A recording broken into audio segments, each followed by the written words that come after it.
Olá, gente, tudo bem? Saudações jurídicas. Vamos falar hoje de OAB.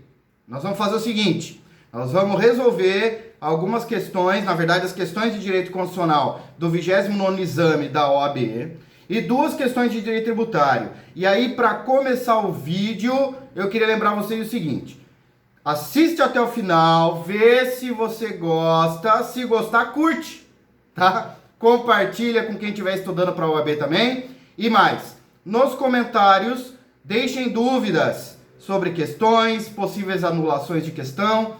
E a gente vai conversando sobre o exame da OAB, tá? Eu tenho muitos alunos que estão em momento agora de tensão. Por quê? Porque estão no momento da OAB. Gente, a prova da OAB não custa lembrar. É uma prova em que você concorre com você mesmo, tá? Não tem vaga. Então, gente, nós estamos indo para a prova para fazer uma boa prova e algumas matérias é perfeitamente possível gabaritar, tá ok? E eu vou falar para vocês qual matéria para mim é uma que é fácil gabaritar, que é constitucional, gente. Primeira dica, direito constitucional para a OAB é fácil. A Constituição, sim, é extensa. Sim, nós temos alguns detalhezinhos, mas se a banca não apavorar, a prova de direito constitucional, assim como de direito tributário, talvez, ética, tá? Não dá para não gabaritar, tá bom? Vamos falar então da questão 11 do 20º exame da OAB.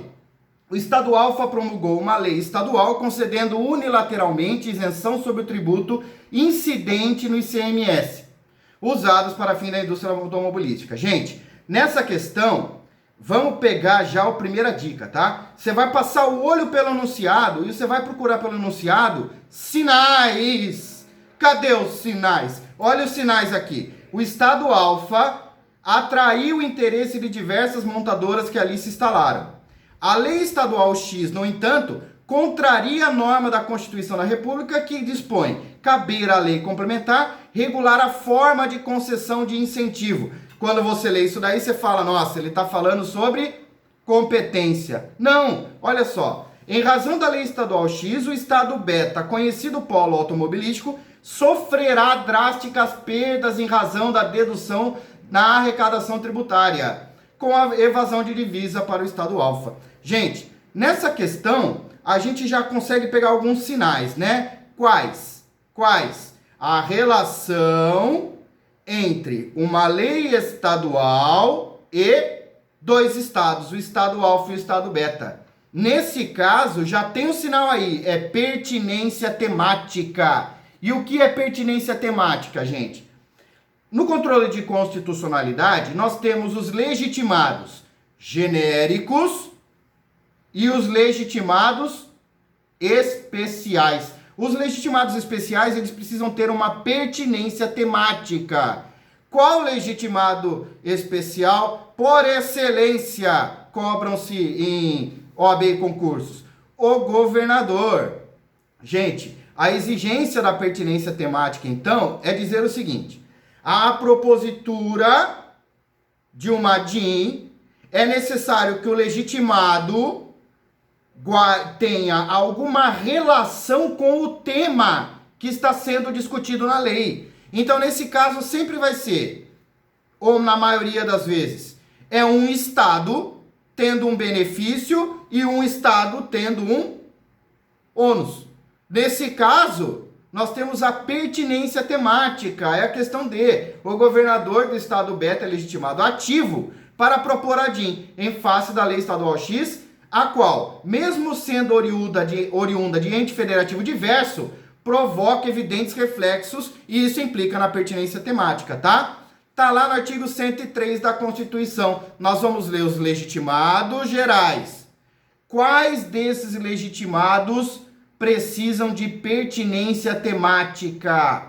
Tá? Coloca no comentário aí se você sabe quais são os que precisam de pertinência temática além do governador. Questão 12.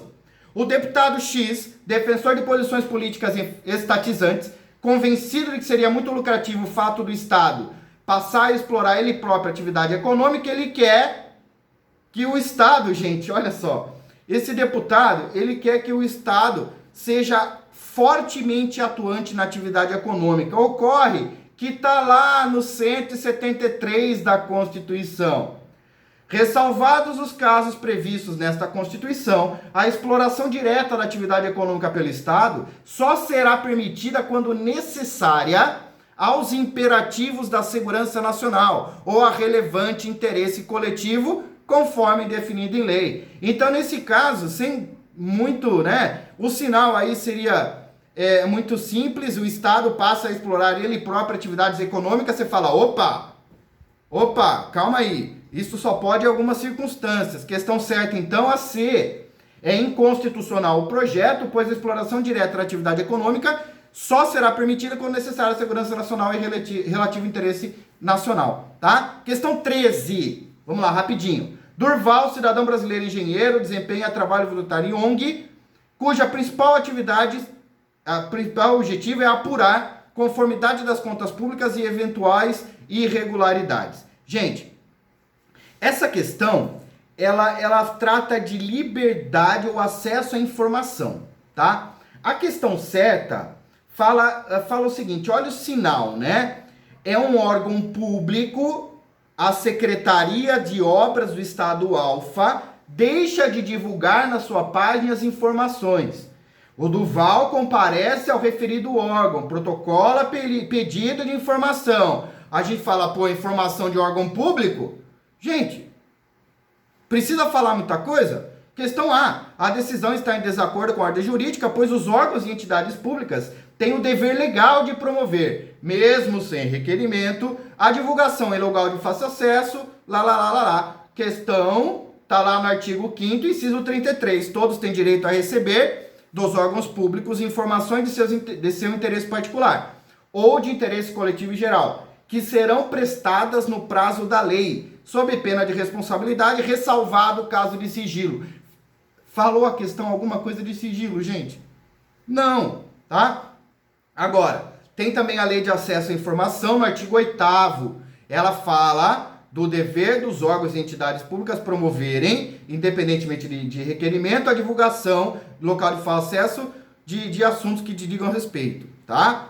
Eles digam respeito à instituição pública. Agora, questão 14, tá? Um diretor de uma unidade prisional proíbe culto religioso na entidade prisional. Pode, gente? Não, é garantido livre acesso a cultos, A questão certa é a C. A Constituição da República dispõe que, nos termos da lei, é assegurada assistência religiosa nas entidades civis e militares de internação coletiva, de modo que a portaria expedida pelo diretor viola um direito fundamental dos internos. Gente, quem fez uma dica que eu sempre falo para os alunos, vai estudar direito constitucional para a OAB? Lê o artigo 5º. Cara, lê um pouco. Lê o artigo 5º. Você vai pegar a ideia do artigo 5º e já passa a principiologia dos direitos fundamentais e você nunca mais cai nessa, tá? Inciso 7º do artigo 5º. Questão 15. O senador João foi eleito para presidente do Senado. Só que ele quer ser reeleito.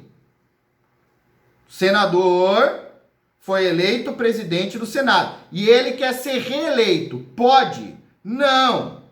Está lá no artigo 57, parágrafo 4º da Constituição. A questão certa é a B. Não será possível, pois a Constituição proíbe a reeleição para esse mesmo cargo no período bienal imediatamente subsequente. Cada uma das casas reunir-se-á, lá no artigo 57.4, reunir-se-á em sessões preparatórias a partir de 1º de fevereiro. Começa o ano legislativo em 1º de fevereiro. No primeiro ano da legislatura, para a posse de seus membros e eleição das respectivas mesas. Para mandato de 2 anos, vedada a recondução. Então grava, presidente do Senado é vedada a recondução. Questão 16. Em 2005, visando a conferir maior estabilidade e segurança jurídica à fiscalização das entidades dedicadas à pesquisa e manipulação de material genético, O Congresso Nacional decidiu discipliná-las por meio de lei complementar. Embora a Constituição não reserve a matéria a essa espécie normativa. Posteriormente, em 2017, com o avanço, eles querem entre em vigor a Lei Y, prevendo um novo mecanismo. Gente, aqui ele está falando de lei complementar e lei ordinária, que são espécies normativas lá do artigo 59 da Constituição Federal. Gente, pensa comigo.